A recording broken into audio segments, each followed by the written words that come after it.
Во-первых,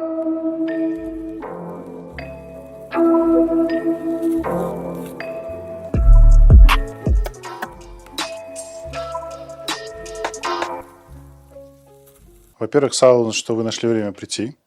Мы это ценим. Сегодня хотел бы с вами поговорить на серьезную тему. Я бы даже назвал ее фундаментальной. Тема нашего происхождения. Вообще, откуда взялись крымские татары. Наш этногенез. То есть, как все происходило. Потому что практика показывает, что люди на базовом бытовом уровне не понимают вообще, как все произошло. Даже среди наших соотечественников проскакивает такое, что мы пришли с монголами и так далее, и так далее. То есть такие бытовые... Я сразу скажу, что монголы пришли с нами. Тиражируемые лозунги, получается. Или к нам. Поэтому, знаете, я вообще предлагаю вам, скажем так, внести ясность в этот вопрос, насколько это возможно, и постараться по полочкам разложить этот сложный вопрос. Причем простыми словами, насколько это возможно, опять же. Спасибо, конечно, это очень интересно и важно, но надо понимать, что процесс, который занял, ну, скажем так, 2500 лет, как минимум, формирования крымско-татарской нации, его объяснить в течение часа я постараюсь, я сделаю все, что от меня зависит. Но сразу оговариваюсь, что если какие-то вещи вот, в ходе моих объяснений окажутся не совсем ясными, что называется, до конца, то есть вещи, которые на самом деле в истории до сих пор до конца не выяснены. Это не только в крымско-татарской истории, в любой другой. Но есть вещи, на которые у меня просто не хватит времени. Это, если, скажем, по желанию там, зрителей вдруг будут возникать какие-то вопросы, а вот тут что-то вот как-то там, да, то это надо будет отдельно на эту тему поговорить, потому что ну, просто совершенно невозможно 2,5 тысячелетия вложить в часовой разговор. Я, конечно же, расскажу о каких-то, с моей точки зрения, наиболее важных вехах в этногенезе нашего народа и нации. Народ и нация – это совсем не одно и то же. Но там, где будет казаться, что чего-то недостаточно, что надо дополнительно дать информацию или обосновать, или там какие-то сомнения, ну вот надо, значит, будет это обсудить отдельно, не сегодня, потому что пока что я об этом не знаю. Ну, опять-таки, для того, чтобы перейти, собственно, к крымским татарам, надо обсудить несколько общих вещей, которые касаются этногенеза, ну, скажем так, любого народа. И особенно вот в том, что касается именно нашего этногенеза. Дело в том, что само вот это выражение «народ», и очень часто как параллельно ему использующаяся нация, оно на самом деле многозначное, причем в ходе истории слово «народ» оно меняло свое значение. Поэтому если какой-нибудь там, я не знаю, автор, там, 300 лет до нашей эры, где-то в каких-то своих заметках пишет «народ», это тот смысл, который он вкладывает вот в это слово, он может довольно заметно отличаться от того смысла, который мы сейчас вкладываем. От времени зависит, получается. От времени, от эпохи, от обстоятельств и так далее. Но если брать само русское слово «народ», обратите внимание, что это слово однокоренное со словом «огород», допустим, или там урожай, то есть род – рожать. Народ – это тот, кто народился. Вот. И в каком-то смысле, вот в таком буквальном толковании, народ – это вот, ну, тот, кто народился, тот, кто существует, вот и все. Некая какая-то группа людей, да, народившаяся в какой-то момент времени, где-то там месте присутствующая. Да. Но, разумеется, в политике, там, в истории и так далее, ну, не в таком простом виде это все употребляется, другие смыслы вкладываются. Но, опять-таки, надо понимать, что, во-первых, даже сейчас, в тех 197, 200 странах, которые являются государствами-членами ООН, живет множество народов. Что то есть сейчас вся земля поделена между этими государствами, и вот они, в каждой живет народ или народы какие-то. Во-вторых, даже сейчас, если посмотреть, понятно, что люди из Центральной Африки, допустим, там, да, или Амазонии, там, или откуда-то с крайнего севера и так далее, они живут иначе, чем, допустим, в Центральной Европе там, или, может быть, в Азии, или в Китае, или в Мгм. Японии, или еще что-то. Поэтому получается, что и тут народ, как бы, Да. и там народ. Но мы должны давать себе отчет, что мы говорим о достаточно разных вещах. Получается, что нынешняя совокупность народов Земли, она, хочешь не хочешь, ну, при всем том, что есть интернет, есть вот эта мировая финансовая система, ну, вот это все, технологии распространяются. Тем не менее, даже сейчас в социальном смысле она довольно заметно отличается одна от другой. Я не имею в виду цвет кожи, глаза, языки, это само собой. Но в смысле вот социальной организации. Потому что народ – это какая-то разновидность социальной организации. Это тот действительно совокупность людей, но не просто народившихся где-то, куда-то, когда-то, а некая общность, обладающая Мгм. устойчивостью. Один народ себя ощущает отличающимся от других народов. Что для этого является предпосылкой? Много чего. Это и, разумеется, территория, это и общность культуры, это иногда общность происхождения, действительно, это люди как бы общего происхождения, а иногда это люди как раз очень разного происхождения, но тем не менее ощущают свою некую такую групповую коллективную общность и желающие вот быть этим народом. То есть народ, который не желает быть народом, он им не будет. Это невозможно. А народ, который ощущает себя народом, так же как человек ощущает себя целостным человеком, или еще лучше сравнить с семьей. Семья, которая не хочет быть семьей, она ее не будет, ты ее не заставишь. Их можно запереть в одной комнате, выдать там всем свидетельства о том, что они там, Родственники. да, родственники и так далее, а они семьей не будут. Мгм. Вот. Так вот, народ тоже обладает неким таким общим мироощущением, близости друг к другу, общности, даже если это, ну, если это большой народ, то понятно, что не каждый с каждым знаком. Люди могут всю жизнь не встречаться, но принадлежать к одному народу, обладать общими интересами, общим пониманием мира, там, стремлением помочь друг другу и так далее. Вот это все вместе и делает народ. Но сейчас, когда там люди работают в каких-то передовых там фирмах, на передовых технологиях, там, я не знаю, кто-то там в сельском хозяйстве на каких-то там комбайнах, кто-то, ну, это одна ситуация. А ситуация, когда мы начинаем говорить о первых предпосылках появления когда-то в далеком будущем крымских татар, то мы можем говорить где-то условно, примерно о пятом-седьмом веке до нашей эры в Крыму. Почему? Ну, потому что вот помимо каких-то археологических раскопок, там, стоянок первобытного человека и так далее, начинают уже в каких-то письменных источниках упоминаться первые этносы, то есть вот эти первые народы, общности, которые имели отношение к Крыму. Мы о них чуть-чуть дальше поговорим. Это киммерийцы, эллины, тавры. Но опять-таки до того, как говорить об этих конкретных этносах, наших очень-очень-очень отдаленных предках, нужно опять-таки понимать ту эпоху. Я сейчас скажу одну вещь, над которой никто не задумывался, я уверен, что ни один народ, потомками которого являются крымские татары в настоящее время, полностью не жил в Крыму. Практически большинство наших предков жило за пределами Крыма.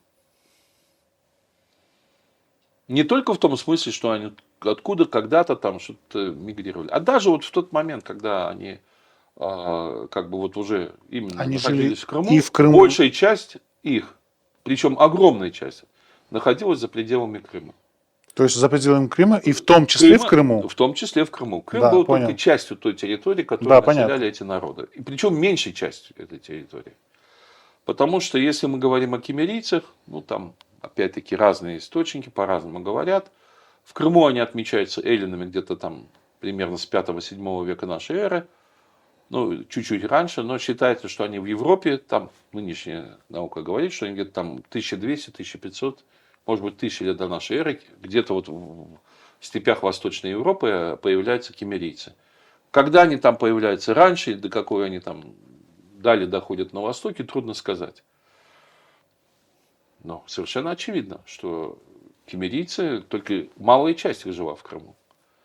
Эллины, первые там эллинские колонии, две, одна из Гераклеи, которая была основатели Херсонеса и другие, которые основали Пантикопей, но тоже в тот момент, когда они оседали в Крыму, 5 век до нашей эры, тоже точно не говорят, 5-6, у кого как получается, то совершенно понятно, что огромное большинство эллинов жило за пределами Крыма и никогда в Крыму не было.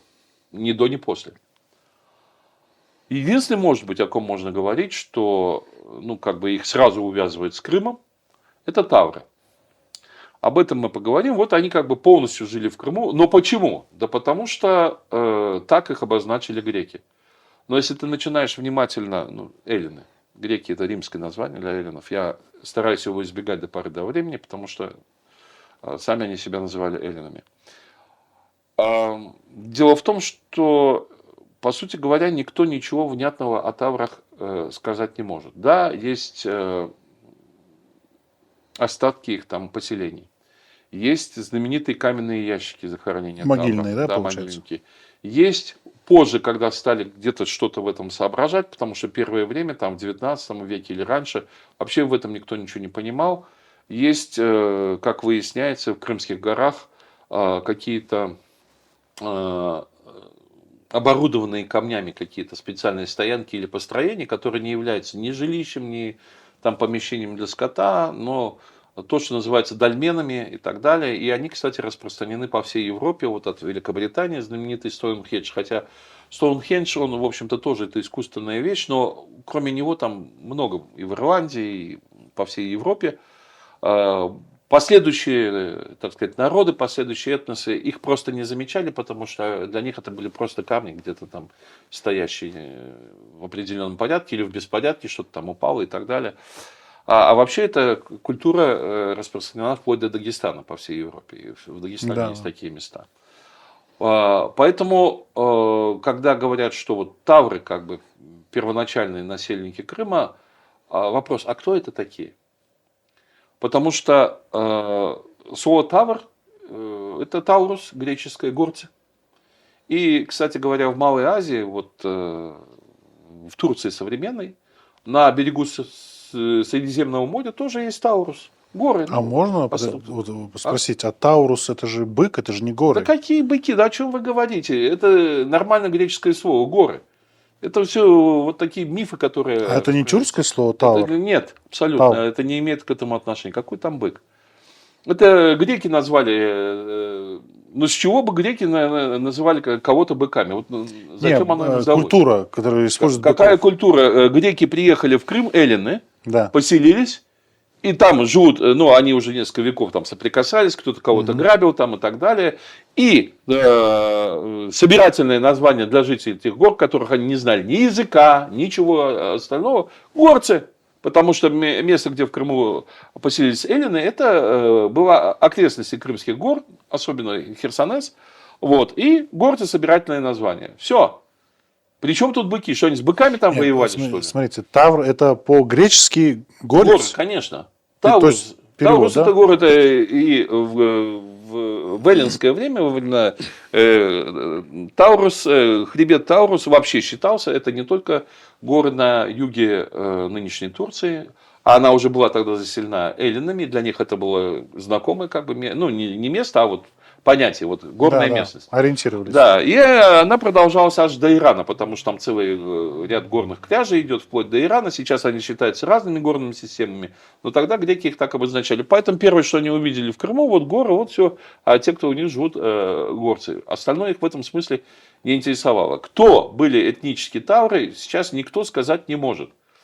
Потому что, по костным там останкам и так далее. Я думаю, через какое-то время, кстати говоря, очень быстро это развивается, технологии компьютерные, 3D и так далее. Я думаю, раньше говорили по методу Герасимова там восстановить, что-то потом оказалось, что там все не так делается. Но то ли сейчас, то ли буквально, я думаю, в кратчайшее время все эти нейросети и все остальное смогут воссоздавать довольно адекватный облик людей по черепу, да, по черепу, конечно. по костям. Эта Когда уже технология есть можно уже. будет, да, когда уже можно будет более-менее так На кого похоже, можно сказать. да, сказать, на кого похоже, без выдумок, так сказать. Да. Но дело-то в том, что если даже мы увидим, на кого внешне похожи тавры, скорее всего, там даже в этом как бы ни у кого нет сомнений, что это европейский народ, европеоидный народ, скажем так, это тоже мало о чем скажет. Ну Потому да. что, допустим, ну, сейчас европейцев часто отождествляют, большей частью отождествляют с так называемыми индоевропейцами. Но дело, ну, то есть, это вот те, кто сейчас в нынешней Европе живут, славяне, германцы, там, кельты даже еще и всякое такое, ну, и вот там Иран, часть Индии и так далее. Но дело-то в том, что они не первое население Европы, европейское. И в Европе остались остатки этого, ну, не остались остатки, а есть как бы наследники древнего населения до индоевропейского населения Европы. Это очевидная вещь. Это баски в Испании и это албанцы на Балканах, которые абсолютные европейцы по внешнему виду, по антропологии, по расовому типу, но абсолютно не имеют ничего общего в языке и в происхождении с рядом с ними живущими там испанцами, там каталонцами и даже потомками кельтских народов. А кельты в свое время были очень широко распространены в Европе от Ла-Манша и даже, потому что Ирландии до Румынии, а что тут от Румынии до Крыма? В общем, нельзя исключать, что и тавры были разновидностью, так сказать, кельтов. Хотя никто не знает. С другой стороны, нам ближе всего тут тоже Кавказ. Да, нам все близко, условно Нет, говоря. стоп. И это могут быть, скажем, народы или племена, близкие к кавказским автохтонам.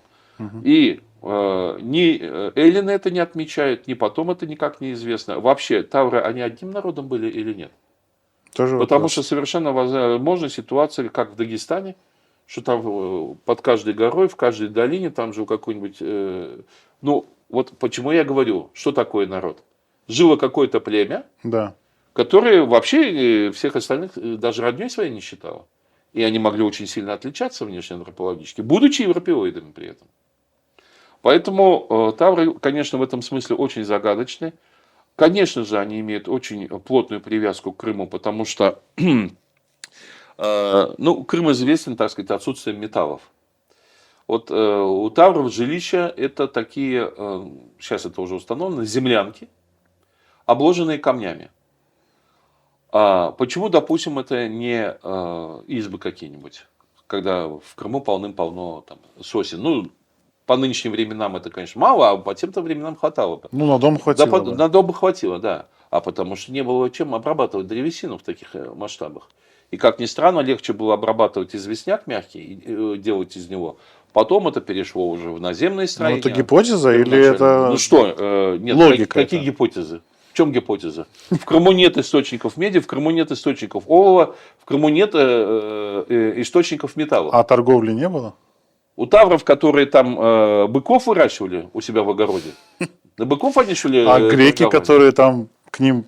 Что к ним? А грекам тавры зачем нужны Ну, были? смотрите, ну, мы же сейчас с вами размышляем. Мы размышляем. Так вот, Сколько это была существует народ, столько достаточно существует... замкнутая община с натуральным хозяйством. В Крыму по сей день, можете проехаться, если кто не верит, никто на южном берегу и в горах раздольных полей не видел, там, по которым комбайны ездят там и собирают тоннами там, пшеницу или еще что-нибудь. И вот вы представьте, что вот на отдельных лесных делянках, где можно было обрабатывать какую-то почву, едва сводя концы с концами, значит, вот что могли, то и выращивали. Пшеница – это довольно поздняя культура, это южная культура, она так легко не живет без полива. Пшеница – это Египет, пшеница – это Месопотамия. Вот. А по сути говоря, земледельческая наиболее распространенная культура, которая веками, тысячелетиями потом сохранялась аж до 19 века, это проса. Потому что проса, ну, пшенная каша, оно не требует не особой вспашки, оно не требует там полива, вот бросил куда-то там, и вот оно себе растет, уже хорошо. И эта культура сохранилась и в причерноморских степях, и у кавказских народов, и у наших предков, и у нагаев, как одна из доминирующих. Не случайно калакай, допустим, это просяная лепешка, а вовсе не мучная. Вот, если настоящий, аутентичный. Так вот, в силу того, что, ну как сказать, сельское хозяйство не могло давать много продукта, быки там, возможно, и были, но скорее для такой гористой местности, посмотрите другие горские народы, скорее это козы, уж им тоже точно легче их выкормить, прожить и так далее. Скорее это, ну, может быть, овцы и меньше всего как раз быки. Ну, могли быть свиньи, кто его знает, там какие-нибудь дикие, полудикие. То есть этот народ жил довольно устойчиво, но он не мог очень сильно прибавлять в численности по очень простой причине. Не было массового производства продуктов на этой территории. Ну, в разных источниках численность тавров оценивают от 5 до 6 тысяч минимум, и где-то 15-20 тысяч максимум. Причем тавры действительно не жили за пределами Крымских гор. И теперь обратите внимание, что в так называемых Крымских горах тоже далеко не везде можно жить. Вы посмотрите, допустим, на окрестности Судака. Да, безжизненное Там в горах пространство. никто не живет. Да. Вот. И более того, вот тот самый Пантикопей, вот эта монархия пантикопейская, которая была создана с эллинами, она вот где-то условно до Феодосии доходила, да, а дальше эти горы, они как бы особого интереса не представляли. Потому что это уже гораздо более поздняя эпоха, когда виноград, фрукты, там можно было там что-то Технологии уже делать. какие-то были. Да, во-первых. Во-вторых, можно было на что-то менять. А если ты Торговля. должен был жить со своего поля с огорода, то ты на винограде и на фруктах далеко не протянешь. А там опять-таки вот площадей для посевов не было, поэтому тавры, конечно, были, скажем так, если их можно назвать народом, условно, это было родоплеменным объединением. Это не был народ, скорее всего, объединение племен. У них была своя религия. Эллины считали, что у них божество женского рода, дева, Парфенос они ее называли. Но по некоторым другим источникам тавры называли вот это божество Орехлоя. Вот. Некоторыми другими названиями, что тоже, кстати, свидетельствует о том, что это могли быть разные племена с особенностями в речи, в культуре, там, в религиозных обрядах и так далее. А вот можно момент вот насчет дольменов? Дольмены тавров, они похожи на дольмены там в Дагестане или где-то еще? Ну, я не такой тонкий специалист в этом плане, но их вообще, по-моему, толком еще никто не изучал. Но есть такое предположение, что они все-таки были, ну, что одно другому не мешало.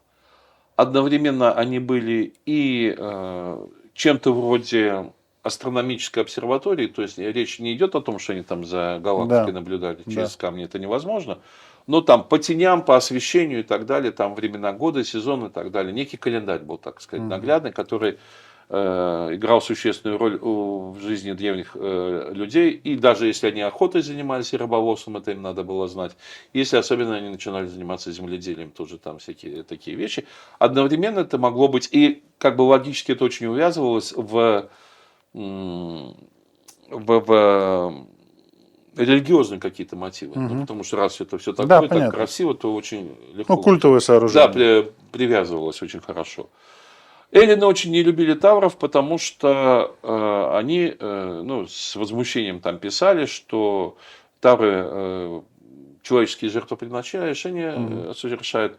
Но те эллины, которые это писали в V веке, они забыли, что где-то за 500 примерно лет до этого, за 700 лет до этого, когда предки эллинов появились в нынешней Греции, в их Элладе, они тоже, у них были культы, когда они совершали человеческие жертвоприношения. Просто за 500-700 лет это забылось, они от этого ушли, поэтому тавры им казались жуткими дикарями, особенно потому, что они приносили в жертву греков захваченных. Это совсем не нравилось. Ну, вот. И они их считали пиратами, потому что, видимо, были какие-то такие эпизоды, когда они в ненастную погоду, там, в какие-то там штормовые ночи, какие-то огни на берегу разжигали, там мореплаватели, которые подплывали, пытаясь сориентироваться, куда пройти, нарывались на скалы, там или на какие-то мели, и тут, значит, на лодках выплывали тавры и грабили этот корабль до последнего гвоздя. Вот греки подчеркивают, что они буквально разбирали корабль по доскам. Варвары, да, короче. гады кромешные. Да, Только при этом они забывали, что они в это самое время были рабовладельцами. Они ездили в свое время, вспомни знаменитую легенду, «Золотым руном», Да, где у да. местных его... Что это такое, неизвестно, но то, что они за ним ехали его воровать, это совершенно точно. И причем это воспевается в греческих мифах. Ах, какие молодцы, съездили на северный берег Черного моря, украли золотое руно. Кстати, Браво, браво, браво. циклопы это же в Крыму были, по их описаниям. Ну, кто его знает там. Ну, Я сейчас на Элладе. греческих мифах. Значит, то есть, как всегда, как чаще всего бывает, когда это тебе встречается чужой народ, да, чужое племя со своими обычаями, и они не очень тебе рады, то тебе это не нравится, они дикари-варвары. А когда ты сам каким-то образом так поступаешь, то ты молодец, ты, значит, там вот осваиваешь мотивация природу. главная Ну, есть. да, конечно. Потому что надо понимать, что эллины, для эллинов Крым не был родиной, это понятное дело, они сами тут были колонистами первыми. Но дело-то в том, что где-то так же, когда киммерийцы появились в степях Восточной Европы, в это же самое время предки греков, дарийцы чуть позже, ионийцы, вступили на Балканы с севера. То есть греки не были изначальным населением поздней Эллады. И, собственно говоря, отсюда возникло рабовладельческое общество. То есть они закабаляли местное население, ну, частично захватывали землю, убивали, закабаляли, делали города-крепости вокруг них всех. Ну, вот, многие же дожили потом очень долго. Это илоты в Спарте, это потомки местного коренного населения в Греции, которых обратили в рабов. Потом рабов стали пополнять и в военных походах, там и захватами, и торговлей, и так далее. Но когда вот уже самой Греции не стало хватать, греческие колонии именно из-за нехватки земледельческой земли распространились на Малую Азию, нынешнюю Турцию, где тоже местное население закабаляли, на Италию, где тоже захватывались, на Сицилию и так далее. Поэтому греки сюда пришли вовсе не с песнями, не с Танцами. не с танцами, не, ну песни и танцы были у них во время праздников, а главное, они пришли с целью захватить землю, расширить там землевладение свое, завести здесь рабство, как они привыкли, и так далее. Поэтому, в общем-то, их отношение к таврам, оно было, в общем-то, зеркальным их собственному поведению. А почему тавры до последней доски разбирали? А вот по тем же причинам. Потому что доску выпилить в Крыму было нечем. А там пилы не было? А там в этом же корабле? едет такая-то самая лесосклад такой тебе целый, значит, с Ну, досками. И они все очень хорошие. Ну, вот И до последнего гвоздя там медного или этого. Потому что здесь нету, а тут на тебе. Может, это метафора Супермаркет приплыл, значит, и готов. Может, это метафора просто, как промок до нитки. Ладно, кто думает, что метафора. Ну вот пусть смотрите, будет метафора. вот этот корабль разбился, но там же была пила, там топор на борту. Ну вот и было, вот и все, что было. И что, И его на всех таврах хватило? и начали Или что ли? рубить эти сосна. И много ты бронзовой пилой напилишь этих сосен? Ну что-то же можно. Ну, вот что-то Корабль же можно было ну, построить. Корабль построить. Ну как-то же строили. Россия, вон, когда Петр I строил свои первые корабли в России, они у него там через несколько лет сгнивали, потому что не умели делать. Производство кораблей – это отдельно совершенно Тут искусство и ремесло. Тут вопросов Вот. нету. И потом, зачем таврам опять-таки корабли? Лодки какие-то у них были, они рыбу ловили. Дома из дерева построить. Дома Это из дерева вот из этой пилы, которые там на паре кораблей 2 пилы где-то захватили. Да, конечно, все побережье покроется дачами после этого, безусловно. Вот. Но что я хочу сказать. Среди крымских татар присутствует такой миф, что, значит, ну там кто-то себя считает потомком тавров. Считать можно себя кем угодно. Там, потомком лунатиков, там, этих самых марсиан, там, я не знаю, там, биороботов и так далее. Но есть очень простая, такая сказать, арифметическая задача. Значит, если, ну, понятно, что любой живущий человек, вот как он есть, да, он на 50% впитывает генетику матери, на 50% отца. Ну, объективно так. Значит, внук уже матери, там, он впитывает 25%, да? Правнук по 12,5%, потому что все больше и больше количество предков. Да? Это 4-е поколение. Значит, после 5-е поколение это уже там примерно по 5%, да, по 6%. 6-е поколение это уже по 3%, да? И 7-е поколение это уже 1,5%. 7 поколений в социологии и в демографии это, ну, вернее так, поколение это примерно 25 лет. Ну, то есть это примерно тогда, когда люди достигают, ну, возраста половой зрелости, какой-то экономической самостоятельности. Вот от них, не у всех понятно, кто-то поздно женился, кто-то вообще там не вышел в среднем. замуж. В среднем, да, в тенденции. 25 лет появляются дети, новое поколение, ну там до 35 где-то вот там какое-то количество детей появляется. Так вот, берем, что такое у нас 7 поколений? Это меньше 200 лет. Мгм. Да? А со времен Тавров, 5 век до нашей эры, сколько так прошло? То есть 4 поколения в век, только до нашей эры, уже прошло 5 на 4, 20 поколений. Я понимаю, что как бы не в каждом поколении обязательно происходит смешение там именно этническое. Ну так, елки-палки, с 5 века до нашей эры по наше время тоже даже не 20 поколений А прошло. вы не глубоко копаете, нет? А как? Нет, Ну, вот там вот родился Тавр, вышел из избушки там, и в Алуше до сих пор живет, да? С не, бабушками, с дедушками. смотрите. Вот. Ну, То есть доля генетики Тавров, в которых было 5-6 тысяч, да, а после этого там веками и тысячелетиями приходили другие этносы, которые смешивались и с таврами, и с нетаврами, там, и между собой и так далее. Вот если так пересчитать, ну, то есть, если оно в 7 поколении там 1,5%, значит, в 8 поколении, пусть это 200 лет, это уже там меньше, чем процент, да? мгм. Я не исключаю, что в ком-то из крымских татар есть какая-то доля там таврской генетики и крови, да? Но сами оцените, за 2500 лет, какая она могла остаться? И какой вывод можно сделать из Какой этого? вывод я могу сделать того, что прямых потомков, сохранившихся, так сказать, во всей полноте, ни тавров, конечно, ни эллинов древних здесь, ни киммерийцев, ни чуть позже скифов не сохранилось. Они, начиная с того, что очень часто вот эти первые контакты между разными древними племенами и народами, эллины, хотя их брать, если всю совокупность эллинов, ну той пары, да, там 5 век до нашей эры, их довольно много могло быть, там по-разному тоже считают, ну, допустим, там был 1-2 миллиона человек всех эллинов вместе взятых. Так. Но в Херсонесе тоже было 5-6 тысяч человек.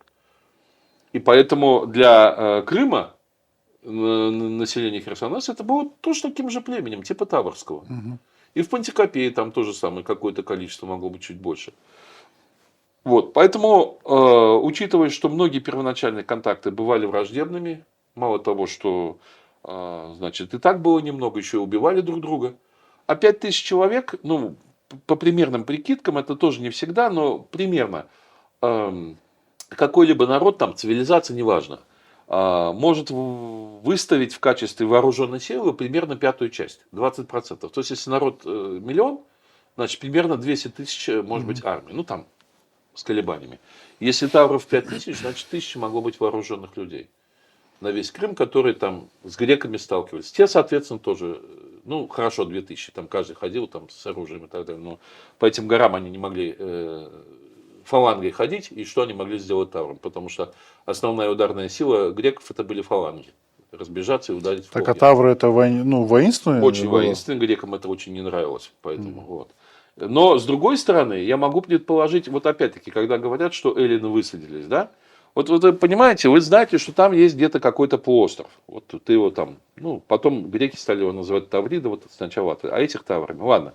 И вот тебе надо куда-то там поехать. Вот подумайте сами, сейчас, когда человек, ну, если это вот не спасается от пожара там или от войны, а вот куда-то решил переехать, он делает так, что собрал чемоданы, нагрузился и пошел. Нет, конечно. На разведку надо съездить. Конечно. Сначала кто-то ездит, смотрит, а где это можно. Иногда не с первого раза получается. Выбирает дом, выбирает место. Ну, это сейчас. А тогда нужно было выбрать место. Удобное для высадки. Удобное для того, чтобы начать там хозяйствовать. Удобное для того, чтобы там тоже были какие-то ресурсы, вода, ну, всякое такое, земля и прочее. Плюс к тому же, если там появляется вот тот самый как бы греческий корабль или их несколько, вот они высаживаются, они, греки, сразу с собой везут рабов, которые тоже не очень в восторге от этого путешествия, и которым греки совсем не нравятся. Да? И вот наступила ночь, а по лесу пошли огоньки, это спускаются тавры, допустим, да, и как только надавали и убежали. И вот весь месяц или 2 месяца вот так. Насколько легко можно обустроиться? То есть, хотя были вооруженные конфликты, можно с большой долей вероятности предположить, что как бы действительно, да, Нужно было как-то договориться сначала, сказать, ребят, мы вам там железо, ну не железо, там стекло привезем, мы там это, давайте мы тут поживем, мы дальше этого не пойдем, как-то договоримся. Поэтому сейчас, конечно, об этом всем можно говорить только в гипотетическом смысле, но надо понять, что даже, ну, допустим так, румеи, которые жили, ну, скажем, там, в V веке нашей эры в Крыму, там, ну, часть так называемой Византии, да, в том же Херсонесе, даже они не были буквальными потомками первых высадившихся эллинов. Они уже были смешанным населением. И это, кстати говоря, очень хорошо почувствовалось буквально через 3 века после того, как был основан Херсонес.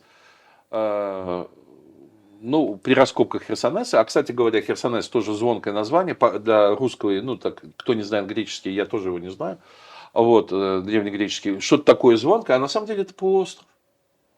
Переводится? Да, полуостров. Очень практичное А название. откуда они знали, что это полуостров? Они его Да исследовали? Херсонесский полуостров, елки-палки, они не про Крым, они про то место, Прямо где высадились. пятачочек Да. этот? Где Херсонес, это вот они на полуострове высадились, вот они его назвали. Вот наш город полуостров. А вот тут рядом горы Таурус. Вот. А вот насчет тавров, вот смотрите. Минуточку. Да. Так вот, уже буквально через 3 века, вот, ну, вернее так, последующие там археологические раскопки обнаружили, что через 3 века существования Херсонеса там на какой-то мраморной стеле была выбита клятва граждан Херсонеса. И она очень интересная, потому что уже через 3 века существования на этой земле греки начинают свою клятву, гражданин Херсонеса, начинает с того, что там перед Зевсом, Девой там, и другими богами. То есть для херсонеситов, для населения Херсонеса, через 3 века после его основания, Дева, таврское божество, становится своим родным. Своим родным. А дева, вот их дева? Какая их дева? Таврская дева. Да. Об этом никто не спорит. Угу. Вот. Становится своим родным. А чего бы это вдруг? Ну, самое логичное объяснение тому, что вот за эти 3 века существования... Торговали, значит, общались. Ну, слушайте, ну я с кем-то торгую с Китаем, это же не означает, что я буддистом стал. Кто его знает. А, ну да, конечно, похож. Да. Вот. И это означает другое, что тавры становятся частью этого херсонеситского сообщества. Ну да. И что для них таврские божества становятся такими же своими родными, как и. То есть происходит метисация. Ну да. Вот та самая. Ну да, да. Плюс к тому же, интересно, что там есть, клятва это до конца неизвестно, конец ее обломался, но там есть такой фрагмент, где говорится, что я тайны, в общем, там, это отдельная история, что за тайна, не выдам, внимание, ни эллину, ни варвару. В числе первых врагов херсонеситов на первом месте стоят эллины. Угу. Они себя уже эллинами не считают. Ну да, это как бы... Да, и они уже знают, что да, когда-то предки приехали бы туда, там вино или хлеб отправляем, да, пожалуйста, но мы уже другой народ. Ну, те, кстати, то же самое говорили. Конечно, Да. конечно. Поэтому вот я сейчас для чего это рассказываю? Для того, чтобы показать 2 очень важные вещи.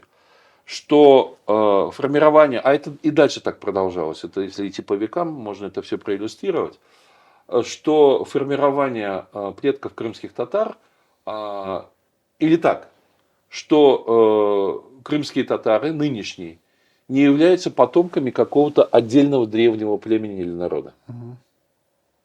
Когда там уже опять-таки за 3 века появляются херсонеситы, которые включают в себя и божества, и кровь, и антропологию, и хозяйство, и эллинов, и тавров.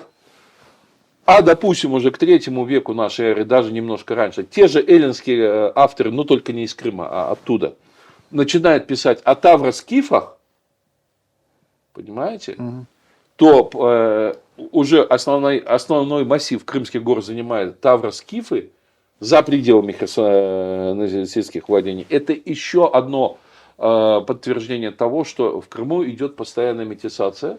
А потом позже, как раз врагами тавро-скифов выступают готы и аланы, 2 очень разных первоначально этноса. Но потом в Крыму начинают говорить о гото-аланах. Собственно говоря, даже вот эти, ну, относительно разрозненные, если сейчас это опять то, о чем я не успеваю просто Да, да, я понимаю. рассказать.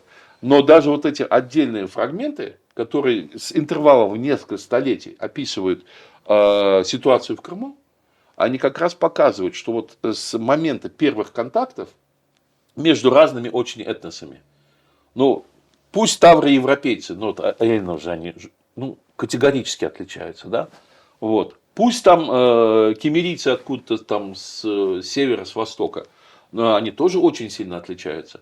А скифы за кемерийцами приходят. Но практически формирование крымско-татарского народа, как он есть сейчас, это 2,5 тысячелетия продолжающегося процесса метисации этносов, которые побывали в Крыму.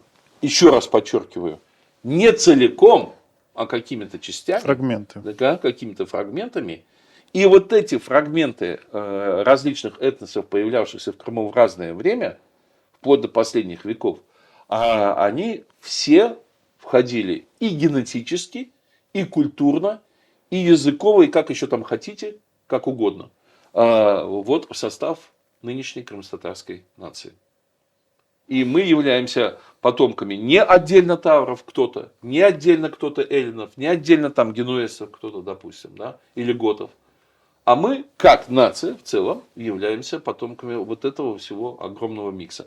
Причем во всем. И антропологически, в расовом типе, и культурно, в наших привычках, традициях, одежде, еде, там, праздниках, я не знаю, морали и так далее. И политически, и как угодно. Вот во всех проявлениях, в каких существует народ и нация, мы являемся потомком этого микса. Где-то в большей степени, где-то в меньшей степени. Понятно, что точно так же, как у крымских татар есть какие-то субэтносы сейчас, там группы, да, внутри крымско-татарской нации, и может там у кого-то, скажем, ну, допустите, скорее всего так и есть, у кого-то больше готской крови, у кого-то больше там, может быть, какой-то эллинской крови или более поздней ромейской, у кого-то, может быть, есть больше монгольской крови, у кого-то там еще какой-то и так далее. Но, во-первых, в чем я абсолютно уверен, нет ни одного крымского татарина современного, вот возьми любого буквально, и начни разбирать его, если бы это было возможно, потому что там, конечно, во тьме веков теряется, там где-то нет, но возьми его генетику, генотип, Да. возьми, если удастся проследить там 20 поколений, 30 поколений предков, да, выяснится, что ни один не является чистым потомком эллинов, или чистым потомком тавров, или чистым потомком черкесов, которые тоже средневековые То есть появились чистым здесь. потомком кого-либо. Кого-либо, да, из древних народов. Могут А у быть черкесов там все чисто в этом плане? А у черкесов это тоже отдельные. Там же тоже история, такой же потому бардак. что нет, я не о тех черкесах, а о том, что в Крыму тоже несколько тысяч черкесов Это да. было. Но кто назывался черкесами в Крыму, опять-таки по сей день неизвестно. Потому что, ну, допустим, в современной Турции черкесами называют всех выходцев Северного Кавказа, не очень разбираясь там в градациях. Да? Да. А вот в Крыму, скорее всего, черкесами называли тоже как бы всех выходцев Северного Кавказа. Ну, скорее всего. При этом они могли быть, ну, изначально этнически очень разрозненными. Но там, наверное, где влияние было, да, Крыма, или нет? Или в целом Нет. весь Кавказ? Нет, ну, нет, это трудно сказать. Так, ну, подождите, а что значит, где влияние Крыма было? Ну, По где сути говоря, торговые отношения были? по сути говоря, ну, большая часть Северного Кавказа, кроме отдельных его фрагментов до Дагестана, она так или иначе входила в Крымское ханство, за очень маленькими исключениями. И ну, разные были отношения. Например, часть черкесов просто была официально подданными Крымского ханства. Ну, современным языком, гражданами. Опять-таки, надо понимать, что я сейчас говорю, когда о черкесах Крыму, я говорю о черкесах именно на полуострове, потому что в горной части. Черкесский Кермен, это вот оттуда, в частности. Ну, Да, их логично, поселение. да. Ну, одно из поселений черкесов в Крыму. Но если мы говорим о Крыме в широком смысле, то Крым это совсем не полуостров. И я говорю, чтобы понять историю и этногенез вот тех, кто живет и сейчас живет на полуострове, надо иметь в виду историю всего Крыма. А весь Крым – это все причерноморские степи, это все Северное Причерноморье, это до Волги. Как минимум. Поэтому, если ты это пытаешься отсечь и посмотреть только, что у нас там в Алуште делалось, допустим, или в Судаке, или Ну, там как где-нибудь в Джанкое, сегодняшними мозгами. да, сегодняшними мозгами, это ты совершенно, во-первых, ничего не поймешь, во-вторых, это все будет неправда. Вот по генетике скажите, вот, допустим, с нашими, понятно, крымскими татарами, кого ни посмотри, бардак, черт ногу сломает. А вот с кавказскими народами, допустим. Абсолютно то же самое. Тогда, получается, этот процесс везде был? Везде был, совершенно верно. Ну, скажем так, до 18-19 века по миру, не в Крыму, по миру, ну, были такие относительно изолированные общины. Ну, где-нибудь в лесах Амазонии. Ну, это допустим, понятно. да, Это понятно. где-то в Центральной Не Африке, ходовые там, места, да. скажем так. Я вам более того скажу, что интересным образом это сохранилось до второй половины 20 века в месте, на острове, который называется Гвинея, Мгм. Восточная Гвинея. Те, кого условно называют Папуа-Новая Гвинея, Папуа-Нью-Гвинея. Папуа-Новая Гвинея. И, значит, западная часть этого же острова – это Индонезия. Этих людей, не только живущих на этом острове, он там самый большой, но там есть окрестные всякие прочие, где Миклух Маклай там тоже туда-сюда плавал, папуасами, Папуа, но эти люди удивительным образом дожили до где-то 40-х, 60-х годов нашей 20 века, практически не встречаясь с другими людьми. Поразительно. Америка, огромный континент, уже была захвачена европейцами, и там микс населения шел. А папуасы остались незатронутыми. Почему? Потому что когда европейцы, ну, этот остров, там они его оплывали, то их везде на берегу встречали джунгли глухие. Мгм. И у европейцев сложилось впечатление, там, все, кто с этим сталкивался, что ну, это вот, ну, вот такой вот джунгли и джунгли. Никто не живет Да. там. И только в 20-30-е годы 20 века, когда появилась авиация, и стали там, в основном по военным причинам, летать над этими, схватились за голову. Оказалось, что за полосой джунглей, ну, километров 100, там есть возделанные поля сельскохозяйственные. Да еще как. Мгм. Значит, это все отразилось на том, что во время вот Второй мировой войны японцы стали пытаться захватывать эти острова, американцы там с ними воевали и всякое такое. Вот уже местное население коренное познакомилось тогда с этим. И отсюда возник вот этот сейчас очень много о нем говорят, карго-культ. Когда там Да, да. американский самолет что-то привозили, а папуасы смотрели, ух ты, блин, это что такое? Вот. Так вот, я хочу сказать, что за исключением вот, очень интересных, но все-таки исключений из правил, очень интересных, потому что вот этот же остров, он тоже здоровущий. Да? Мгм. Он больше Крыма уж безусловно, да. Но, в общем-то, по всей земле, да, на протяжении этих тысячелетий все время шел процесс метисации.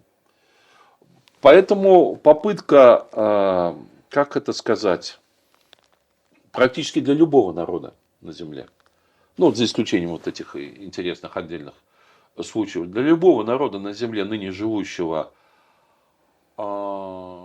вывести некую прямую линию от какого-то древнего народа. Ну, чистоту условно, Да, да? это невозможно. Это касается и армян, которые гордятся, что вот они вот там древний народ. Не, армяне все-таки, наверное. Не, они древний народ, потому что был какой-то там совокупность там племен и так далее, которая тоже называлась Ая. Мгм. Это несколько там тысяч лет назад, ну, пусть там 2000, там Тигран Великий и так далее. Вот, но генетически и культурно, вот те люди, которые жили там, в Урарту, хотя там тоже сейчас есть вопросы, армянское это было, не армянское, но даже если исходить из того, что это была армянская страна и государство, то, слушайте, там за это время кто только не побывал.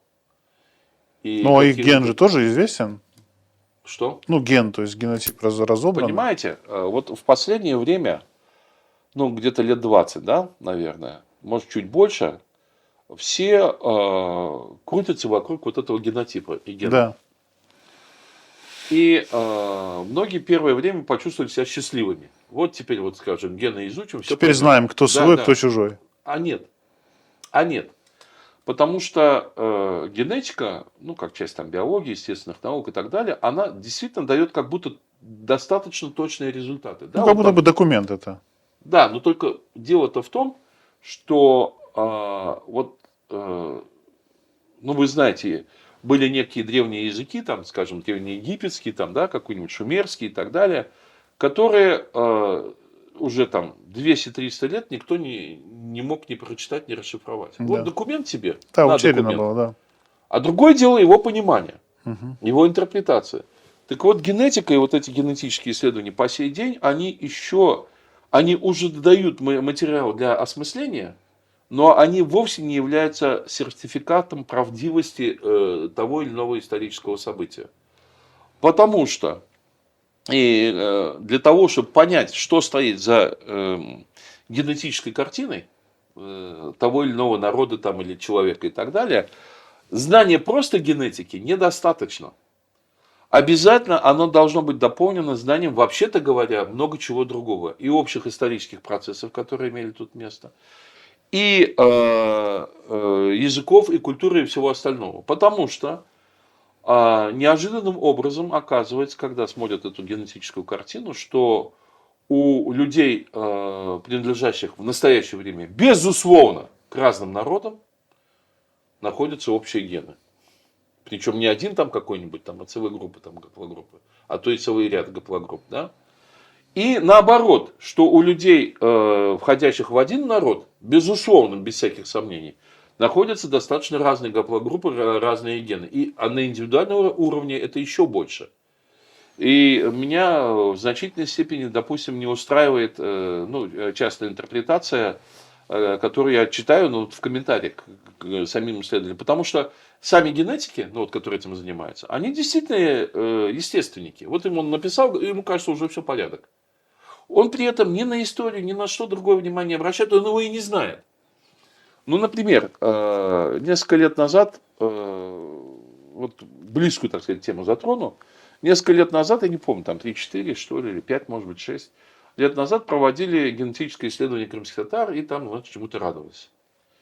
Ребят, кто не знает, что примерно 80-90% крымского населения Крымского ханства частично было уничтожено, чтобы было понятно, в 60-е годы 18 века на территории полуострова, не Крымского ханства, полуострова, жило 450 тысяч человек, население. Из них где-то 97-98% составляли крымские татары. В 90-е годы, то есть через 30 лет буквально, но это было до аннексии Крыма, и это было после аннексии Крыма. Вот. За эти 30 лет произошла аннексия, было ликвидировано Крымское ханство.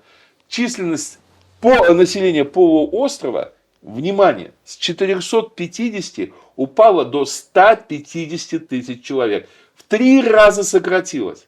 Вопрос, как, куда? Убитые, бежавшие. По-другому никак. Теперь давайте просто посчитаем. Прикинем, значит, 30 лет, 300 тысяч. Это получается, делим 300 тысяч на 30. Что мы получаем? 10 тысяч, не знаю, что мы получаем. 10 тысяч получаем. Ну да. Это означает, что ежегодно исчезало 10 тысяч человек. Делим на 365, грубо на 300 опять-таки. И смотрим, что получается. 300 человек в день. Вот. И значительная часть людей, теперь уже не только население полуострова, а всего Крымского ханства, ушло в несколько этапов, в несколько волн в Османскую империю, в том числе в Добруджу, то есть там Румыния, Болгария нынешняя и так далее. И что это означает? Это означает, что генотип, так сказать, картина генотипа крымских татар нынешних, которые сейчас живут в Крыму, она заметно отличается от того, что было до вот этих катастроф. Это понятно. И поэтому сейчас взять у нынешних, тутошних крымских татар какие-то генетические исследования провести, все знаем, а не знаешь. Потому что 80% крымских татар ты не охватил их потомков. Они сейчас в эмиграции. Они в нашей диаспоре. Они тоже, кстати говоря, очень сильно уже миксованы, но там где-то может быть еще что-то. И если ты этого не изучил, и это не учел, то, разумеется, результат, который тебе показали исследования в Крыму, они ничего не доказывают. Кроме того, что вот это генотип тех, кто остался. а не крымско-татарского народа или нации как таковой в момент, когда она была. Ну, мы же можем говорить, что генотип позволяет выявить общность среди народа. То Нет, есть очень мало. какой-то общий Очень знаменатель. мало. Тогда лучше не ковыряться в этом. Нет, почему надо? Зачем? Ну, для того, чтобы чем ты больше знаешь о народе, в том числе и с генетической стороны, тем у тебя больше информации для оценки тех или иных событий, для моделирования, так сказать, процессов, которые привели к появлению или исчезновению, если хотите, этого народа. Поэтому это объективный показатель, этим надо заниматься. Но, во-первых, нынешняя генетика и нынешние результаты для этого еще недостаточны. Точно так же, как я говорил, что через какое-то время, наверное, вот воссоздание внешнего облика человека станет очень таким эффективным, да? Ну, оно уже правдоподобным, эффективно, да. то я думаю, что с развитием генетики и эти вещи будут. Ну, или смотрите, вот, допустим, там говорится, что вот в интерпретациях многих, да, что у какого-то человека, когда его там разбирают отдельного, я сейчас условный пример беру, ну, там очень много такого. Говорится, что вот там-то, допустим, там у него 15% там южносибирских генов, 30% балканских, там, значит, вот у него там 40% чего-то там, кельтских генов, и там еще что-то чего-то. У меня вопрос. Вот когда к генетикам, когда они это говорят. Ребят, а балканские гены это что? Если мы берем Балканы до появления эллинов-то, это одни балканские гены. Ну, Если понятно. после появления эллинов, это другие балканские гены. Если после того, как рухнула там независимость Эллады, да, и туда расселились римляне, там всяких, это третьи балканские гены. Если после того, как образовалась Ромейская Восточная Римская империя, это четвертые балканские гены. Если после того, как туда вторглись готы, а не только готы, гунны и так далее, авары, это пятые балканские гены. Вы о чем? Может, о последних это генах? Кто последний? А вот кто последний, тогда это тем более, значит, ни о чем не говорит. Потому что, допустим, потомки Алан, я сейчас не о генетике, потомки Алан живут как на Северном Кавказе, так и в Крыму, так и в Испании. И куда мы эти гены будем относить? К кавказским, к испанским, там, крымским и так далее. Я еще раз говорю, что генетика дает объективные знания, как надпись на неизвестном языке, которую ты, и даже если ты потом, когда ты расшифруешь вот эту надпись и увидишь, что это какая-то сказка, там, да, или какое-то там повествование, тебе еще нужно будет интерпретировать, откуда это все взялось, а почему это так взялось. Потому что, допустим, если ты не знаешь, что, ну, из общего курса истории, ты не знаешь, что викинги добрались до Сицилии, и там даже было королевство скандинавское, вот они на чужой земле совершенно никогда больше в свою родную Скандинавию не вернулись, вот плыли, захватили Сицилию, и там и умерли все, там и женились, там и родились, и следующее поколение. И ты там у сицилийцев там проверяешь ген, и говоришь, ой, ты смотри-то, что понять не можем. Тут и арабские гены, потому что позже арабы высадились на Сицилии. Тут тебе какие-то на латино, и греческий, потому что Сицилия это тоже греческий остров, Сиракузы, где там как его, Архимед воевал с римлянами. Это греческая колония, эллинская колония. И когда ты вот это все посмотришь, ой, блин. Если ты не знаешь общего исторического процесса, это тебе ничего не дает. Ну, контекст нужно знать. Конечно. Поэтому, так, а что делать с Крымом тогда в таком что с случае? Крымом? Ну, вот вы говорите, да, но мы народ, же... стоп. Да. Вот тут я, кажется, понял ваш вопрос. Да. Значит, народ или нацию делает не генетика. Народ или нацию делает, ну, скажем так, народ. А нация я скажу чуть позже.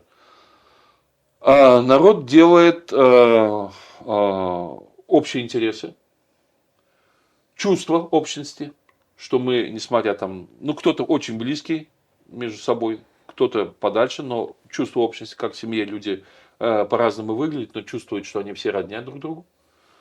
Общая территория, пока она сохраняется, пока народ не раздроблен, не разбежался. Общая культура. И уже как следствие где-то общий язык.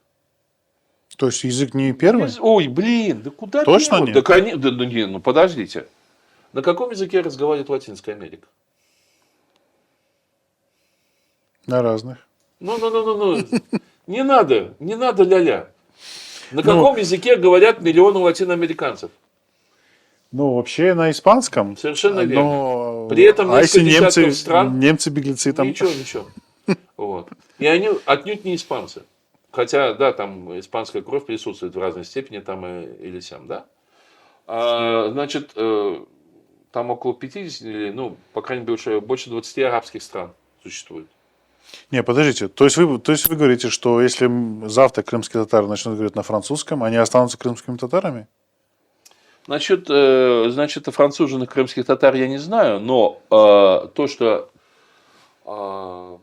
латиноамериканцы из разных стран, там аргентинцы, там всякие, там гватемальцы и так далее, они говорят на испанском языке, это, во-первых, не только не сделало их испанцами, но если мы все помним общий ход истории, каждая из этих стран воевала с Испанией за то, чтобы от нее отделиться и считаться отдельно и быть отдельно. Но они и прежними не остались. И они не остались прежними, Язык-то меняет все они не равно. стали испанцами. Ну, смотрите, но язык это же не просто язык, это же интерпретация обычаев, Совершенно интерпретация верно. всего. Вот язык – это в каком-то смысле концентрированное выражение вот, национальной жизни, но далеко не первое и не основное. Основное что? Основное, наверное, это все-таки общность культуры. Ну, это же широкое понятие, Совершенно в верно. которое входит язык. Вот именно. Как один из элементов. Тогда он на Только. первом месте может Нет, стоять. отнюдь. Не, ну вы скажите, каким образом тогда латиноамериканцы не... Ну, это Есть как- филиппинцы, которые говорят, это Есть, океане, есть. говорят на испанском. И что, они Филиппинцы что, на английском латиноамериканцы? говорят. Не будем говорить, что они не испанцы, это понятно. А они что, латиноамериканцы, филиппинцы, что ли? Филиппинцы на английском говорят. Первоначально это испанская колония, поэтому она сейчас. называется Филиппины. Поэтому у них и испанский язык, ну как бы общефилиппинский, это испанский язык. Государственный язык Индии. Их много, там 10 языков, один из них английский. Индийцы из разных мест Индии, из разных там народов, этносов, которые населяют, между собой общаются по-английски. Это их сделало англичанами? Ну, как будто бы, не знаю. Или американцами? Ну, как будто бы это мы про разные вещи говорим. Нет, мы как раз вот говорим Мне просто... кажется, как будто про разные. Нет, а вот как раз Это не как про будто бы разные. казахи, которые по-русски начали говорить, понимаете? Как будто бы вот про это разговор. Совершенно верно. Но Казах, который говорит по-русски. но он же теряет себя, он свою культуру теряет. Ну, так он, потому что не только язык теряет, он много чего при этом теряет. Пока казах не Ну, как будто бы отличается от язык- всех остальных языков, от всех остальных казахов только тем, что он говорит по-русски и не знает казахского, а все остальное у него остальное по-казахски, он далеко еще не русский, он все еще казах. Это понятно, но как будто бы вот это... Вот как раз вот этот акцент на языке, он мешает понять реальные процессы. Это вот идет от нашей интеллигенции, там, 20 века и так далее, от писателей, там, поэтов, которые, понятное дело, для них язык это и рабочий инструмент, и средства заработка, и Да, это понятно. трамплин прославиться, и известность, и общественное влияние и так далее. Но надо смотреть на вещи, как они есть. Но А не язык как это же там- код. Это же код язык. Код. Вот, допустим, Арман Кая. Ты знаешь происхождение и видишь суть этого. А если ты не знаешь языка, ты думаешь, ну, что-то там Армана Кая, там, какое-то одно слово. Ну, язык выполняет свою роль в национальной идентичности, но его самого абсолютно недостаточно. Можно взять людей, которые, вот, опять-таки, свободно владеют каким-то языком. Ну, допустим, в Канаде есть провинция Квебек. В Канаде 2 официальных языка государственных, английский на большей Там части 3 Канады же. и Французский. французский в Квебеке. Какой третий? 2 языка? 2 языка. Что-то Так вот, вот Квебек франкоязычный. Подождите, а местный? Что местное? Местное это местное. Речь идет о государственном языке. Квебек, в Канаде там большие там, возможности там, национальной всякой культурной автономии. Это отдельное поликультурное общество, это отдельный вопрос. Вот, в Квебеке документация ведется на французском языке. Но, поскольку это французский язык, а не французы, хотя первоначально это возникало как французская колония в Северной Америке, то у них даже есть программа облегченного въезда в Квебек и натурализации франкоязычных людей. Если вы вьетнамец старшего поколения, а Вьетнам был долгое время французской колонии, и как-то так получилось, что вы свободно говорите по-французски, пишете, то вам въезд в Квебек открыт гораздо легче, чем англичанин. Все, кто говорит по-французски, они пытаются как бы стимулировать французский язык, ну вот, чтобы он как бы выдерживал конкуренцию с английским и так далее. Там есть программа упрощенная процедура въезда и натурализации в Квебеке для франкоязычных людей. Кто угодно будет, китаец, пожалуйста. Ну, как будто бы это про то, что там вот выжженная земля, всех местных убили, приехали все новые и привезли свой язык. Честно говоря, местных довольно-таки там поубивали. Ну, так я же про это и говорю. Ну, и то есть, это то же самое, что мы приехали в какое-то место, всех там убили, привезли с собой язык, и теперь это вот такой народ. Ну, даже если не всех убили, вот в Латинской Америке где-то всех убили, как в Уругвае. Ну, многих убили. А где-то, допустим, в Мексике, если брать там 100 миллионов населения примерно, то из него 30 миллионов это коренные народы, то есть те, которые себя вот сохранили в том виде, как они были до испанского нашествия. А 70 миллионов это метисы. Общий язык для них, для всех испанский. Вот, но при этом вот коренные народы Мексики, я их представителей ни одного видел, много разных, там он не один, 30 миллионов, это не один народ, это разные народы в разных местах, в том числе, кстати говоря, и майя те же самые, которые на Юкатане живут. Вот. А 70 миллионов это метисы. И ни те, ни другие себя не считают испанцами, и как вы видите, да, там очень много кого поубивали. После первых конкистадоров население Мексики, правда, трудно сказать, что в этом случае называется Мексикой, потому что тогда такого государства не существовало, но по некоторым оценкам 15 миллионов человек погибло после первых вот захватов конкистадоров в Мексике. Тем не менее, сейчас 100 миллионов, и среди них испанцев нет. Не, ну, может, какой-то иммигрант там есть какой-нибудь там и так далее. Они себя испанцами не чувствуют. Может быть, их там, я не знаю, пара сотен найдется. А основное население, они мексиканцы. Они не испанцы, они не индейцы. Они мексиканцы, это метисы. Плюс 30 миллионов, условно говоря, индейцев. Угу. И все говорят по-испански. И между собой. И это их не делают. Поэтому по-разному бывало в жизни. Да, много где убили, было такое. А было где не убили, где вот этот язык был принят. И, кстати говоря, если уж на то пошло, ну, где-то это связано с завоеванием, где-то это связано с кровью, где-то это меньше с этим связано. Если, допустим, крымско-татарский язык это тюркский язык, то тут тоже надо понимать, что далеко не все наши предки крымских татар были тюрками. И у них тоже были свои этнические языки, свои национальные языки. Вот. Из них, кстати говоря, какой-то там запас, лексикон и произношение вошли в крымско-татарский. Ну, например, мне очень нравится слово «варель», которое там, в некоторой части Бахчисарайского района используется в некоторых селах. Варель – это барель. Это итальянское слово. То самое, которое нефть. Баррель. Да, баррель. А варель – это ведро. Угу. Почему? Да потому что это вот идет еще из тех времен. Но тем не менее крымско-татарский язык – это тюркский язык. И это означает, что значительная часть этносов, те же тавры, уж я очень сомневаюсь, что они по-тюркски разговаривали. Или там кто-то еще, они приняли этот язык. Другое дело, что, например, когда говорят о диалектах крымско-татарского языка, кстати, говорят, что меня буквально добивает, и у меня прямо остервенение такое против этого, это некая, как вам сказать, настырность такая в насаждении так называемого литературного языка. Потому что когда... Общего, да? Да, вот типа, говори и пиши правильно. Да? Да. Это что значит правильно? Это значит, что когда ты какие-то диалектные обороты, там, слова, произношения, это все неправильно, забудь, да? Так же получается. Как правило дорожного движения. Вот туда налево не поворачивай, направо поворачивай, там знак такой висит. Ну, мне кажется, это но не это, про это. Что? Это огромное объединение. Это огромное объединение. Это унификация. Это просто унификация. И чего хорошего. Но это как раз богатство культуры теряется при этом. Нет, не теряется. Теряется. Потому что, значит, теряется и фонетика, теряется и синонимичный ряд, теряется. Вот когда вы мне говорите, что Арман Кая, он не знает, что Арман Кая.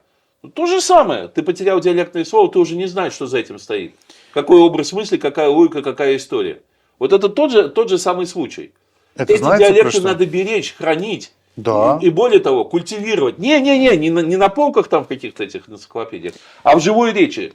Реальный литературный язык вырабатывается не тем, что собралась там куча филологов и там расписали. Он вырабатывается в живом общении, когда человек, знающий и свой диалект, и не свой диалект, и еще что-то, слушающий, кто-то на этом пишет ближе к этому диалекту, кто-то пишет на том ближе к тому диалекту, кто-то пишет на чистом диалекте, все остальные его слушают. Вот таким объективно-стихийным образом вырабатываются нормы, которые понятны всем. И то, что у кого-то было диалектным словом, становится частью общелитературного языка, дополняя, допустим, ряд синонимов. Вот такого не было, а вот оно теперь есть. А что значит общий литературный язык? А общелитературный язык — это все остальное неправильно, кроме того, что мы там решили.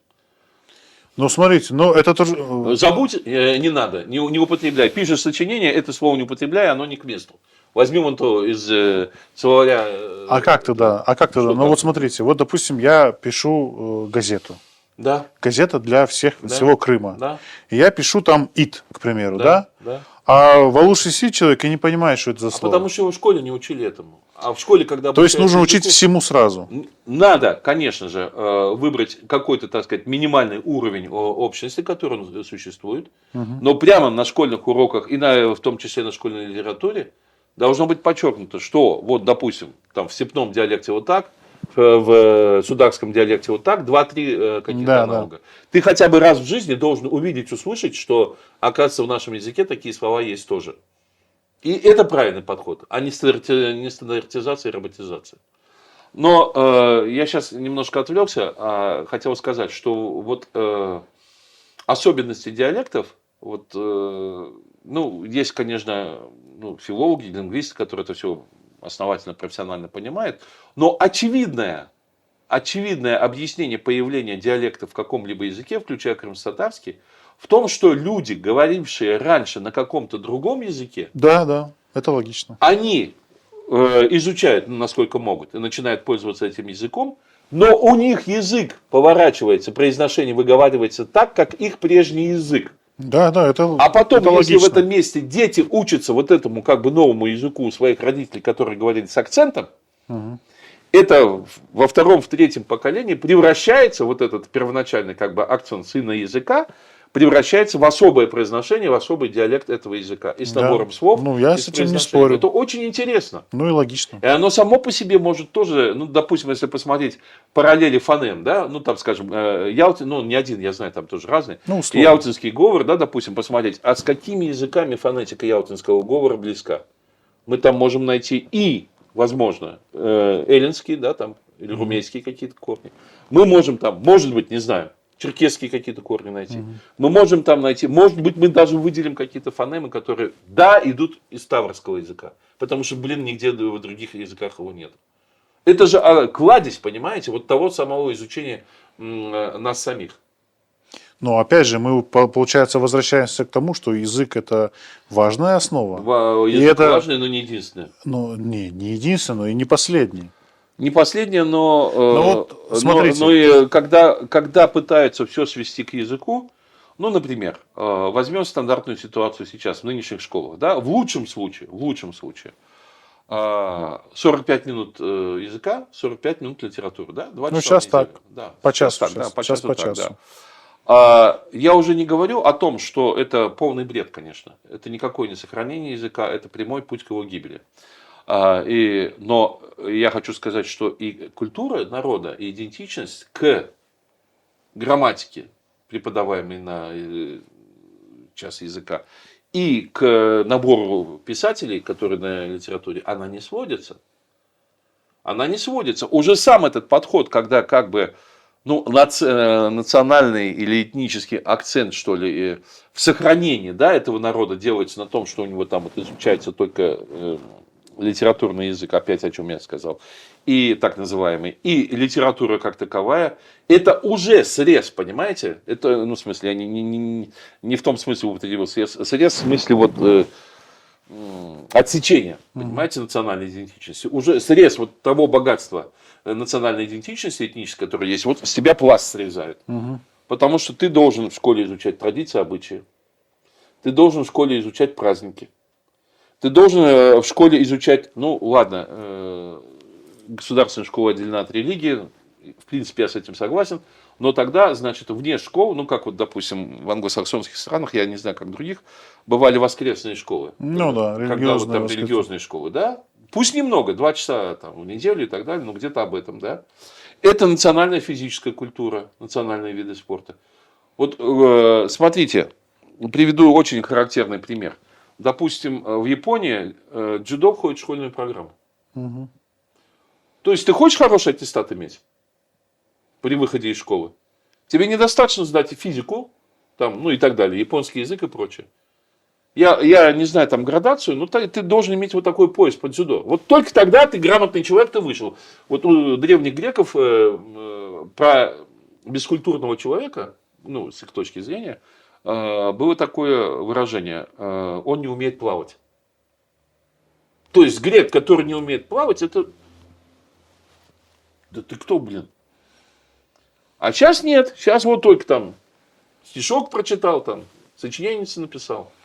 То есть национальные школы, поддержание национальной идентичности в школьном, в том числе, и дошкольном, и внешкольном, это вовсе не только язык, не только песенки, не только это.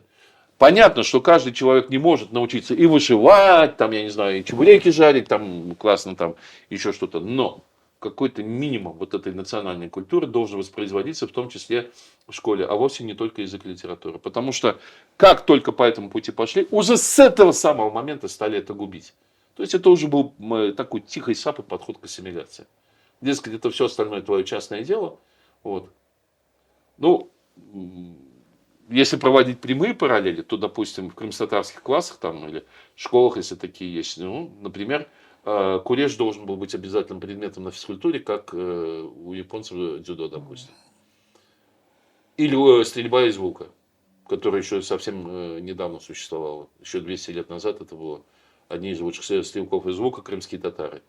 Или фехтование традиционно. Вот сейчас есть клубы исторического фехтования, кто на двуручных мечах и так далее. А тут должно было быть какое-то, пусть упрощенное, потому что каждый крымский татарин владел саблей. Не для того, чтобы кого-то зарубить на улицу, но если обычное спортивное фехтование существует, почему этого не может быть? Понимаете? Вот что такое национальная школа, вот что такое воспроизводство культуры уже с усилиями государства. Но об этом, конечно, мечтать не приходится. Я понимаю, о чем вы говорите. Ну, естественно, что говорить о том, что язык это единственная проблема и самая главная проблема, конечно же, это немножко узковато. Очень узко. Но- Не немножко, а очень узко. Но как будто бы, знаете, как будто бы язык, ну, он же произрастает. Вот, допустим, крымские татары, да? Что нам дает Но мы право, сами себя к этому приучили, вернее, нас к этому приучили, понимаете? чтобы плоско смотреть на проблему? Конечно. Потому что, ну, в принципе, это идет ну, с 20 века и так далее. Обратите внимание, ну, я по себе просто знаю, что до 60-х, 70-х годов, значит, крымские татары при отсутствии школ, понятное дело, практически в своей среде общались по-крымско-татарски. Я это очень хорошо знаю, потому что я родного языка не знал тогда. Мгм. И я в детском и подростковом возрасте, для меня прям было это чудовищно тяжело. Собирается 15 родственников, разговаривать между собой я знать не знаю. У меня была такая просто вот, ну, я не знаю, там говорят, голубая мечта, это не голубая, это не знаю, какая была мечта. Кровавая, какие хотите, с кровавыми слезами, чтобы научиться родному языку, и мне это потом очень тяжело далось. Но я что хочу сказать, что, конечно, то, что там не было школы или что-то были школы, тем не менее, смотрите, 40-х годов, потому что во время оккупации тут тоже школы, где работали, где не работали, да, сама крымско-татарская среда, еще там с 40-х годов, после депортации, до конца 70-х, даже начала 80-х, еще хранил свой язык. Без школ и без этих часов по литературе. То есть, я к чему хочу, ведь я не против. Очень плохо, что сейчас не так. Но я хочу сказать, что сводить национальную идентичность в школьном образовании только вот к этому часу языка, к этому часу литературы, во-первых, ни язык не спасет. Потому что даже когда они стали появляться в Крыму, ну вот там, в 90-е, да, 2000-е годы, вот по часу, ну хорошо, по 2. Это что? О чем мы тогда по-крымско-татарски все не говорим? Так как до конца 70-х, 80-х разговаривали.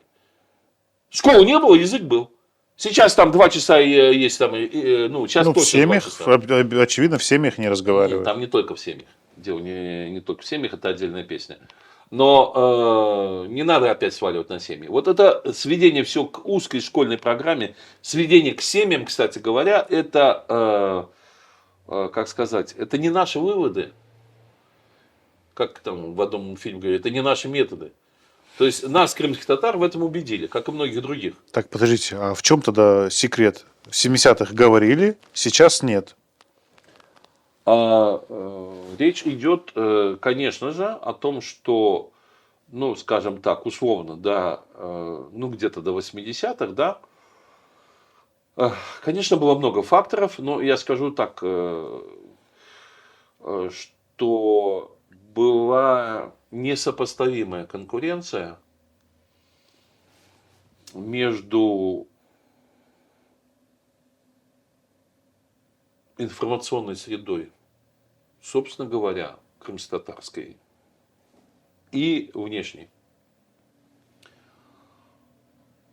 Именно в 80-е годы, ну, началось, конечно, раньше, но в 80-е годы усиливается телевидение, потом появляется интернет, потом появляется еще что-то, когда сознание человека любого подвергается массированному информационному воздействию не просто из разговоров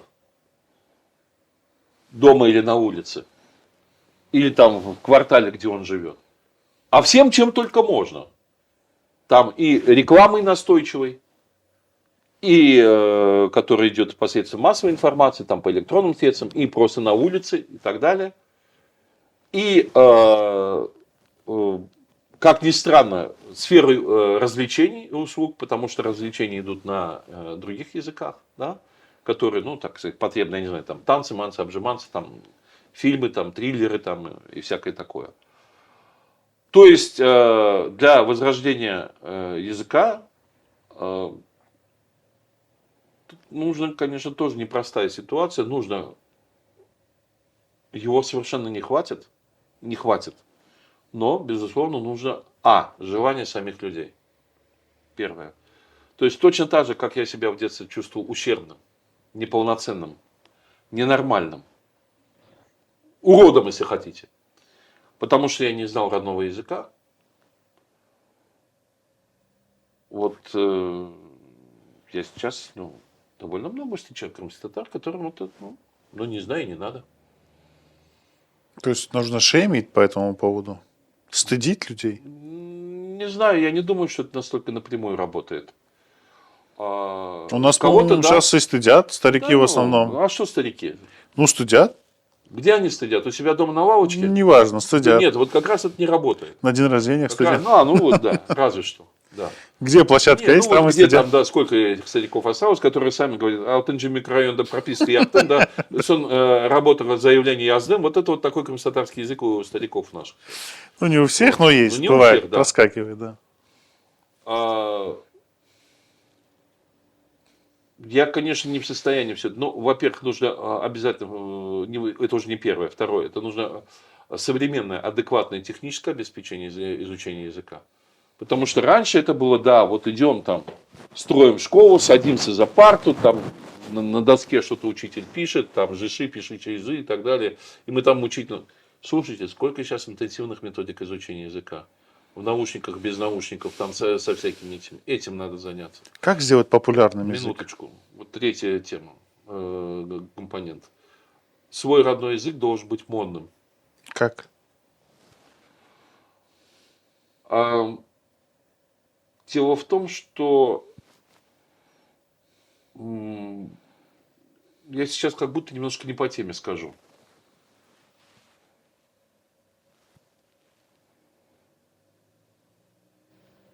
Я в разной степени, особо хвалиться тут нечем, но я в разной степени знаю 6 языков. На некоторых я так труднее разговариваю, на некоторых легко, на некоторых плохо пишу, на некоторых пишу статьи, в том числе и документы. Но в процессе того, что вот я стал учиться, а тогда это было мучительно, потому что когда я стал этому учиться, мне приходилось опираться просто на мой личный опыт. Вот подслушал, переспросил. Это были вот 90-е годы, когда даже словарей-то нормальных, черт подрал, не было, я уже не говорю обо всем остальном. Поэтому по моим стопам много людей не пройдет. Но я хочу сказать другое, что вот по мере того, как я изучал свой родной язык крымско-татарский, помимо вот его, собственно, крымско-татарского, так сказать, понимания, я все больше и больше обнаруживал, насколько растущее понимание и владение крымско-татарским языком мне дает новые возможности. Это важно. Да. У меня был период небольшой, 3 недели в своей жизни я изучал турецкий язык. С одной стороны, 3 недели всего лишь. С одной стороны, это мне помогло подтянуть крымско-татарский. Но с другой стороны, тот же самый турецкий мне было гораздо проще изучать. Там другие удивлялись, а как ты так быстро схватываешь? А что не схватить, потому что очень много параллельного. Это разные языки, тут не надо ничего смешивать, это разные языки, но тем не менее. И у меня в жизни возникали ситуации, где я встречался с людьми других, скажем так, тюркских национальностей. Причем так случилось, что моя семья, допустим, в Средней Азии не жила. Родственники жили, я нет. Но в каких-то других государствах, там, в Соединенных Штатах, в Швейцарии, я встречался с узбеками и разговаривал с ними. Я на своем, они на своем. И мы друг друга понимали. И это нам сразу вот снимало барьер психологический и так далее. То есть, для меня вот выучить родной язык, это было не, как сказать, не нормативом, да, который, я там, типа, должен, там, как слесарь 5-го разряда, там, вот, выучить и сдать, да, чтобы получить 5-й разряд. А это было моей мечтой, но мечта, которая реализовываясь, мне открывала новые горизонты. И, нет, там, не на каждом шагу, но встречаешь же такое, что зачем у меня красота? Вот такое я очень часто слышу от человека, которому в ответ хочется задать вопрос. А ты вообще кто такой? Вообще, вот что ты из себя представляешь?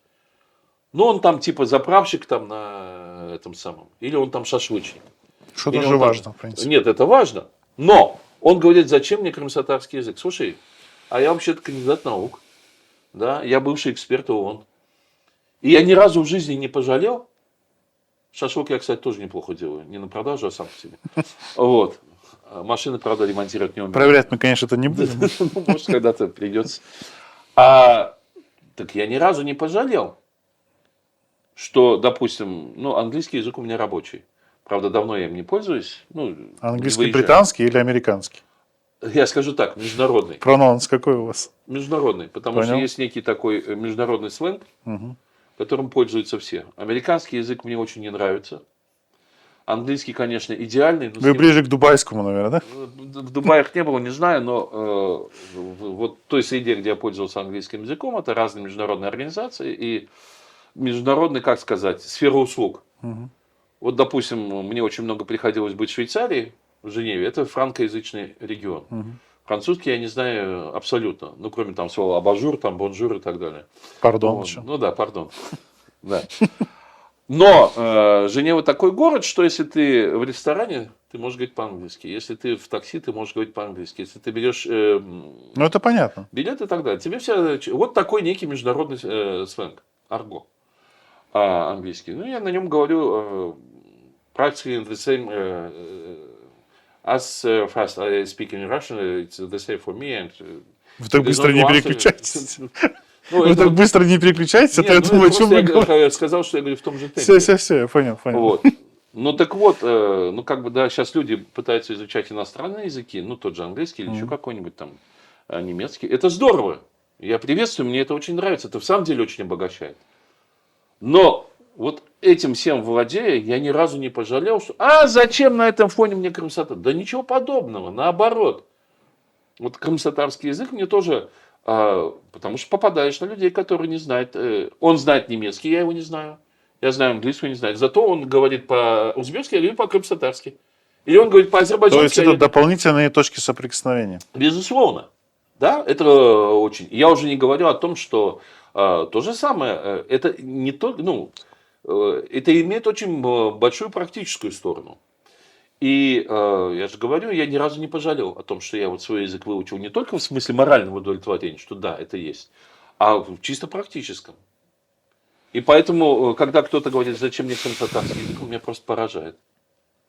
Это примерно так же, как кто-то скажет, я не хочу уметь водить машину. Отстаньте от меня, не суйте мне эти права, не буду я учиться водить машину. Не надо мне этого, ты понимаешь? Не, ну, наверное, такие есть, но много ли среди них нормальных? Там.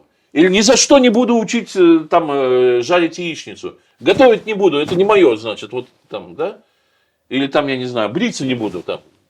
Что это такое? И есть, наверное, с такими заскоками, да? Но тут это уже даже не бриться, это куда роднее, это куда ближе. Саунус, Надира, мы уже будем завершаться. У нас там уже какие-то минуты остались, 2 минуты осталось. Поэтому я хочу успеть вам сказать, что Саунус, что вы пришли. Я надеюсь, вы к нам еще придете. И С нам, удовольствием. для нас очень ценно, что вы находите время. Время – это самый главный ресурс. И вы делитесь с нами этим временем.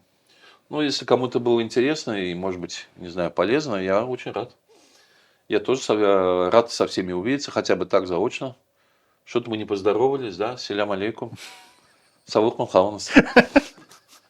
Саунус, Надира.